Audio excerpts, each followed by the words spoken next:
Hey people, welcome back to Film Screeny. My 600-Pound Life has covered the stories of many morbidly obese patients. However, some of these stories did not have a happy ending. The show's expert surgeon Dr. Now has dedicated his life to treating obese patients, but in some cases, patients were so obese that saving them was not under his control, and sadly they couldn't make it. Here are the 8 beyond out-of-control people on My 600-Pound Life. But before we begin, make sure you subscribe to the channel and hit the bell icon so that you don't miss out on any of our upcoming videos. Alright, now let's begin. Number 8. Shanae Murray. Shanae Murray was one of the most morbidly obese patients on My 600-Pound Life. She had a quite tragic life growing up, which later on became the reason for her to overeat. Shanae was a victim of sexual assault at a very young age. The trauma was so severe that she could not even use the bathroom, for which she had to reach help. Going through such a brutal tragedy made it difficult for her to survive, and the depression led her to adopt a toxic eating habit. Her eating habits got so bad that her weight reached up to over a whopping 700 pounds.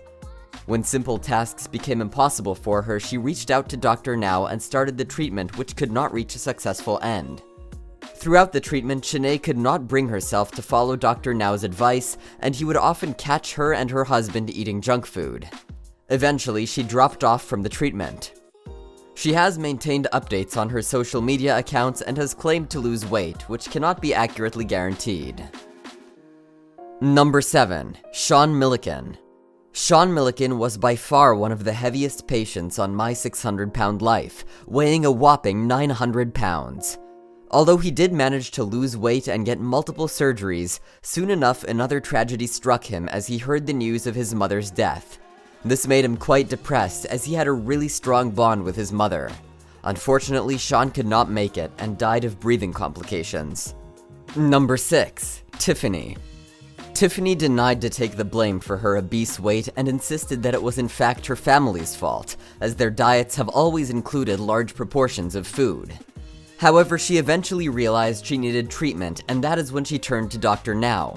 However, it was quite a challenging process for her as her weight was absolutely out of control. Number 5. Robert Lucia. Robert Lucia was one of the miserable patients of Dr. Now who, other than suffering from morbid obesity, was also suffering from drug addiction. The doctors had found out that he was actually addicted to painkillers.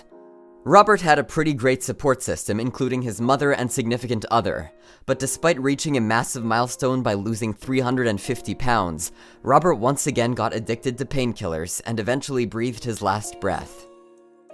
Number 4. Mercedes Cephas.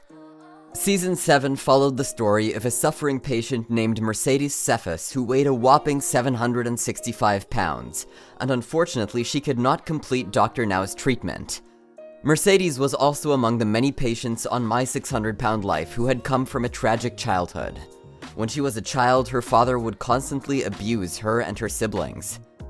Being the subject of such abuse at such an early age, Mercedes took to food for support, which soon got out of control as her weight reached a dangerous limit. However, when she started her treatment with Dr. Now, she could not succeed, as she wasn't reaching any goals and she had to drop. Number 3. Kelly Mason.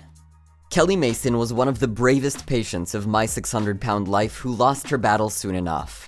Other than suffering from obesity, Kelly also had a number of other diseases, including type 2 diabetes and arthritis. Dr. Now was most impressed with Kelly as she managed to be quite successful in her journey. She even managed to lose 200 pounds and went through surgeries. However, her treatment did not last long as she eventually died during the show's filming. Number 2. Lisa Fleming. Lisa Fleming's situation was made even worse when her daughter found that her skin had actually been infected by insects. Although she took upon Dr. Now's treatment process, she could not succeed, and she eventually died at the age of 50. Number 1. John Asante. John Asante was the most rebellious patient on My 600-Pound Life. His actions were so inappropriate that even the doctors found the situation out of control. He was quite disrespectful of the doctors and the cameraman as well. It was apparent that he was not putting any effort in to lose weight. Over the years, My 600 Pound Life has covered many stories that were either hopeful or ended in complete tragedy. However, despite this, it has helped many obese patients and has served as motivation for them, as it has featured some cases that seemed absolutely impossible. Well, this brings us to the end of our video. Hope you guys enjoyed it. If you haven't liked the video yet, it's never too late. Give it a thumbs up, people. We'll see you soon in another video. Until then, take care and goodbye.